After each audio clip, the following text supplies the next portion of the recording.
Saudações, pessoal! Sejam bem-vindos ao canal Comentários Bíblicos Católicos. Viva Cristo Rei, salve Maria Imaculada e São José, seu castíssimo esposo.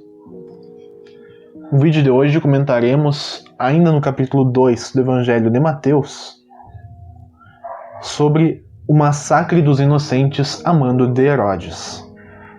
Sobre as duas profecias ditas nestes trechos, sobre o caráter assassino de Herodes, mas ainda assim a esperança e consolação que virá de Jesus, o mesmo menino que nasceu em Belém. Mateus, capítulo 2, versículos 12 ao 20. Avisados em sonhos de não tornarem a Herodes, os magos voltaram para sua terra por outro caminho. Depois de sua partida, um anjo do Senhor apareceu em sonhos a José e disse: Levanta-te, toma o menino e sua mãe e foge para o Egito. Fica lá até que eu te avise, porque Herodes vai procurar o menino para o matar. José levantou-se durante a noite, tomou o menino e sua mãe e partiu para o Egito. Ali permaneceu até a morte de Herodes, para que se cumprisse o que o Senhor dissera pelo profeta: Do Egito chamei meu filho. Oséias capítulo 11, versículo 1. Vendo então Herodes que tinha sido enganado pelos magos, ficou muito irritado e mandou massacrar em Belém e nos seus arredores todos os meninos de 2 anos para baixo, conforme o tempo exato que havia indagado dos magos. Cumpriu-se então o que foi dito pelo profeta Jeremias. Em Ramá se ouviu uma voz, choro e grandes lamentos. É Raquel a chorar seus filhos. Não quer consolação, porque já não existem. Jeremias capítulo 31, versículo 15. Com a morte de Herodes, o anjo do Senhor apareceu em sonhos a José no Egito e disse: Levanta-te, toma o menino e sua mãe e retorna à terra de Israel, porque morreram os que atentavam contra a vida do menino. Herodes e o assassinato. As revoltas poderiam chegar a Roma junto com denúncias de descontentamento e assim colocar em perigo o trono do rei Herodes. Como sua polícia organizada e sua espionagem estavam montadas em todos os lugares e ele nada havia acusado em relação a este assunto messiânico sobre o nascimento do menino, talvez não fosse estranho ao pensamento suspeito e político de Herodes que pudesse ser uma conspiração contra ele tramada de fora, já que esses magos vieram perguntar sobre o Messias nascido, porque precisamente vieram para adorá-lo, o que era para reconhecê-lo como tal. Com essa notícia, Herodes e toda Jerusalém estavam preocupados com isso. O embaraço de Herodes é muito explicável. Embora tudo seja uma fantasia, tudo possa ser uma fantasia, isto pode renovar as esperanças messiânicas e trazer distúrbios e possíveis intervenções de Roma no reino de Herodes. Mas por que toda Jerusalém estava preocupada junto com ele? Essa frase é um pouco redonda, mas já indica que transcendeu o povo. Era para acreditar que o Messias realmente havia nascido?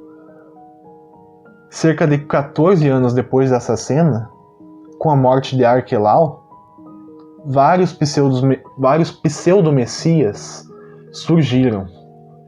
Provavelmente, um complexo de causas foi incluído neste tumulto de Jerusalém. O anúncio incomum do nascimento do Messias, o medo das dores messiânicas, e em grande parte também o medo das ferozes represálias de sangue, com as quais Herodes acabaria fazendo, seriam tais explicações para o tormento de Jerusalém, tal como realmente aconteceu. E então, Herodes pergunta aos sábios judeus, não onde ele nasceu, mas onde o Messias deveria nascer. A resposta que ele recebe desta assembleia é que o Messias deveria nascer em Belém de Judá, pois está escrito assim pelo profeta Miqueias. Miqueias havia profetizado no reino de Judá entre 735 a 690 a.C. O texto original de Micá é o seguinte: E tu, Belém Éfrata, és pequena entre os milhares de Judá. De ti sairá para mim um príncipe que reinará sobre Israel. Miqueias capítulo 5, versículo 2. Como bem observa o Papa Bento XVI em seu livro Jesus de Nazaré, a Infância, ao citar as palavras da profecia em questão, o evangelista Mateus introduz duas alterações sutis.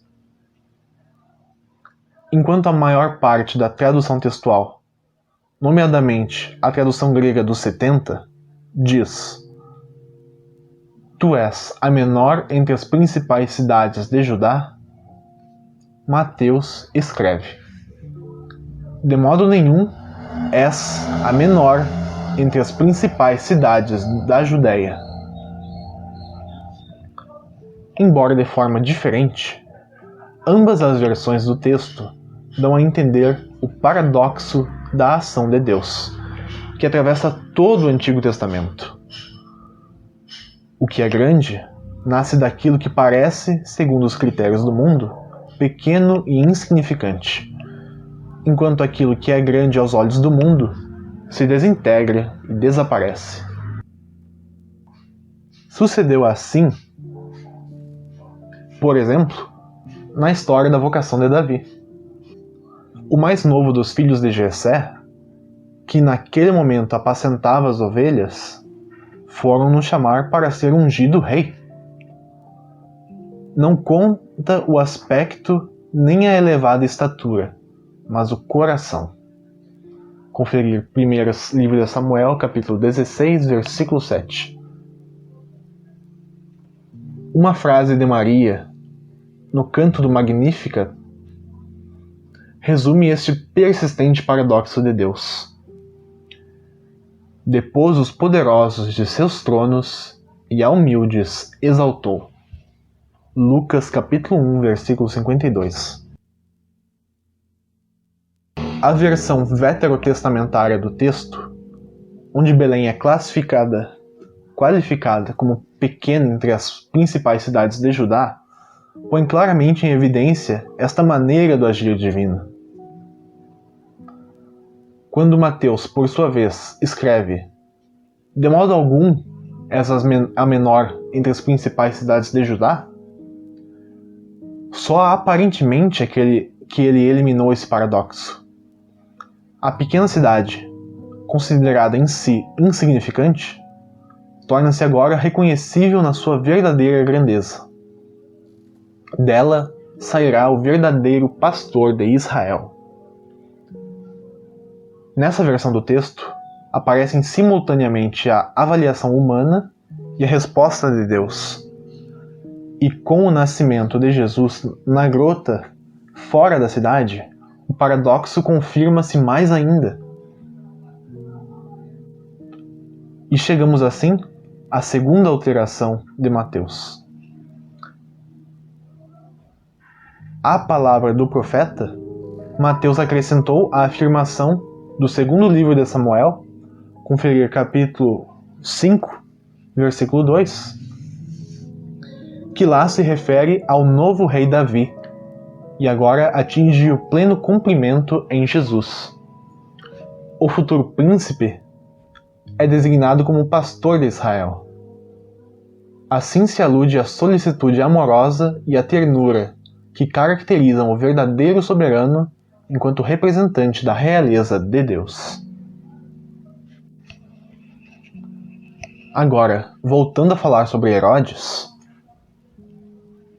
certo então do fato do nascimento do Messias em Belém, ele só estava interessado em proceder com prontidão e astúcia, porque mesmo que tudo isso parecesse uma fantasia, ele não ignorava que poderia até ser um enredo ou intriga política que estavam preparando para ele. Flávio Joséfo conta que o próprio Herodes, frequentemente disfarçado em um terno de homem particular, à noite, misturava-se entre as turbas para experimentar e descobrir por si mesmo o que as pessoas sentiam de seu reinado.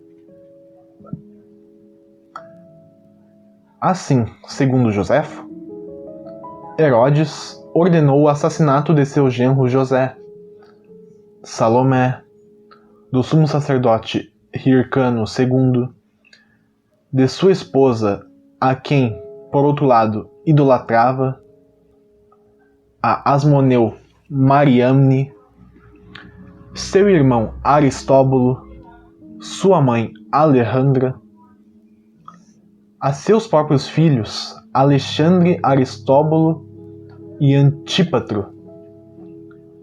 Aos últimos 5 dias antes de sua morte, também para Costobaro, nobre idumeano, a outra mulher chamada Salomé, a Bagoas e a todos os criados que conceberam certas esperanças messiânicas. E ele até mandou encerrar todos os nobres judeus no anfiteatro de Jericó e deu a ordem de que, na sua morte, todos fossem mortos com flechas, embora, enquanto prisioneiros, a ordem não fosse cumprida. Nesta atmosfera, não significou então nada para Herodes quando ele deu a ordem de matar um grupo pequeno de aldeões. Especialmente quando o próprio Flávio Joséfo contou que, quando mandou que os nobres judeus fossem presos na pista de corridas de Jericó para serem mortos, ele queria ser cruel com todos, tanto os culpados quanto os inocentes. Então não é de se espantar a atitude perversa e cruel de Herodes ao mandar matar as crianças, tantas crianças, em tal idade pós-nascimento.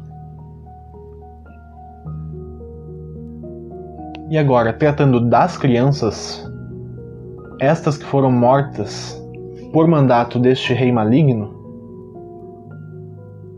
a Igreja as venera como santos e como mártires. São os chamados santos inocentes. Possuem também sua festa litúrgica. Santo Agostinho diz belamente deles que, com razão, aqueles que, como brotos tenros, congelaram ao primeiro sopro da perseguição, podem ser chamados de primícia dos mártires, pois não só por Cristo, mas em vez de Cristo, perderam a vida. Diante dessa crueldade, diz Mateus, o que Jeremias diz foi cumprido. Uma voz se ouviu em Ramá, lamento e um grande gemido. É Raquel que chora pelos filhos e se recusa a ser consolada, porque eles já não existem. E por fim, sobre esta profecia,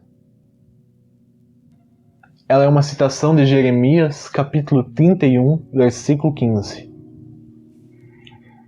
Historicamente, essa passagem de Jeremias se refere à cena das concentrações de judeus que Nabucodonosor fez em Ramá para serem deportados para a Babilônia.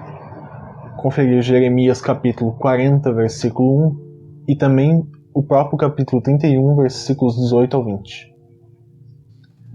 Ramá foi incorporado à tribo de Benjamim.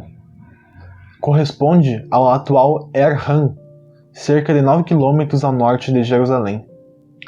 E Jeremias, por uma oportuna figura de linguagem prosopeia, evocou a mãe de Benjamim e José, Raquel, que, aliás, era considerada uma grande mulher matriarca do grande passado do povo de Israel.